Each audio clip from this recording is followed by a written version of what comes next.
سامنے اس روانی کے ساتھ تقریر کر رہا ہوں. جب میں نے ابتدا میں آپ کے سامنے بیان شروع کیا تو یہ روانی نہیں ہے، اس کے معنی یہ نہیں ہے کہ مجھے بولنا نہیں آتا تھا اور 2-4 منٹ کے بعد تقریر کرنے کا طریقہ آ گیا.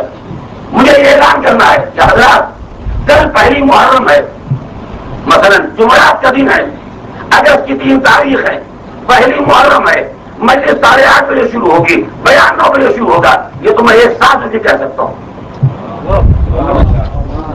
یہ بات میں ایک ساتھ میں کہہ سکتا ہوں. مگر یہی اعلان جب میں نے شروع کیا تو میں نے کہا کل 3 اگست جمعرات کا دن، پہلی محرم، رات کا وقت 8:30 بجے صبح و سلام کا سلسلہ، 9 بجے مجلس کا سلسلہ شروع ہوگا. آپ ادا شرکت فرمائے. یہ بار بار میرے بیان میں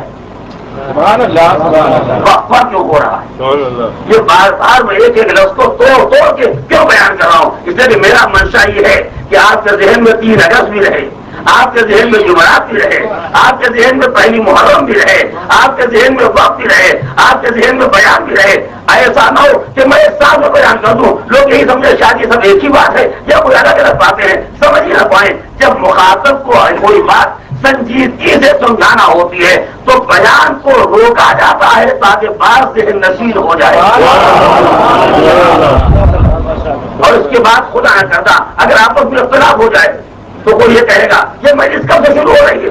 3 کہہ رہے تھے یا 2 اگست کا یا 3 تو آپ اندازہ کر لیے. جمعرات بھی تو کہا تھا، آپ کو خود ہی اندازہ ہو جائے گا 3 کہا یا 2. کب پہلی محرم کب بتائی؟ 3 کو بتایا یا 2 کو بتایا؟ کب جمعرات سے طے کے لیے کب بتایا؟ اور کیا آپ نے تو یہ انسان جو ٹھہر ٹھہر کے گفتگو کرتا ہے اس لیے نہیں کہ زبان میں لکنت پائی جاتی ہے، اس لیے نہیں کہ بات کرنے کا طریقہ نہیں آتا. جب چاہتا ہے کہ ہر لفظ پر توجہ دی جائے تو لفظوں کو الگ الگ بیان کیا جاتا ہے، اور جب چاہتا پورا مضمون سمجھا جائے، الگ الگ الفاظ کی کوئی خاص اہمیت نہیں ہے تو ساری باتوں کو سمیٹ کے ایک جملے میں کہہ دیا جاتا ہے. توجہ آپ اگر میری بات آپ پر واضح ہو گئی، اب آپ پہچانیں کہ پروردگار عالم نے ایک مضمون کو 4 حصوں میں کیوں بانٹا. اے نفس مطمئن، توجہ کریں، اے نفس مطمئن، بیان ٹھہرا ہوا ہے. اپنے پروردگار کی بارگاہ میں پڑھا تو ہم سے راضی، ہم تجھ سے راضی، بیان پھر ٹھہرا.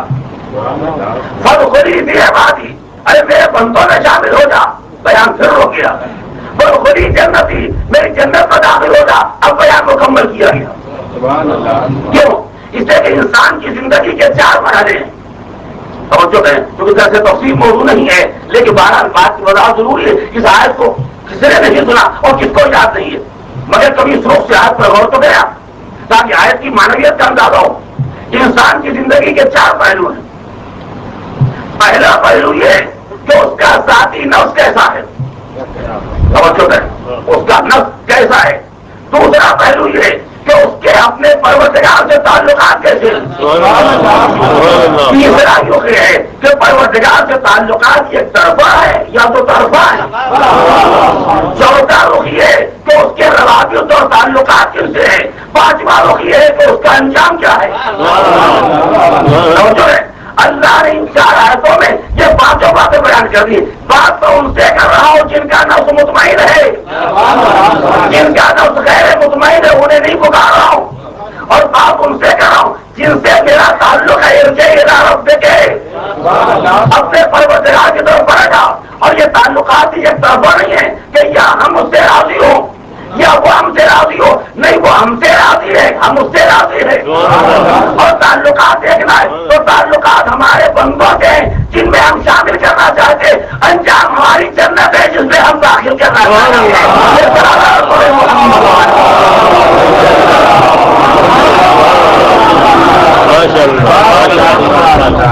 تو ہمارے بندوں میں شامل ہو جائے گا، اس کا آخری انجام جنت ہے. میری جنت میں داخل ہو جا. یہ 4-5 مقامات ہیں جہاں انسان کو ٹھہر کے غور کرنا چاہیے تاکہ یہ محسوس ہو سکے کہ پروردگار عالم نے جس انسان کو یا جن انسانوں کو مخاطب بنایا ہے ان کا نفس کیسا ہے، ان کا کردار کیسا ہے، پروردگار سے ان کے روابط اور تعلقات کیسے ہیں، وہ کن لوگوں کے درمیان رہتے ہیں اور ان کا آخری انجام کیا ہونے والا ہے.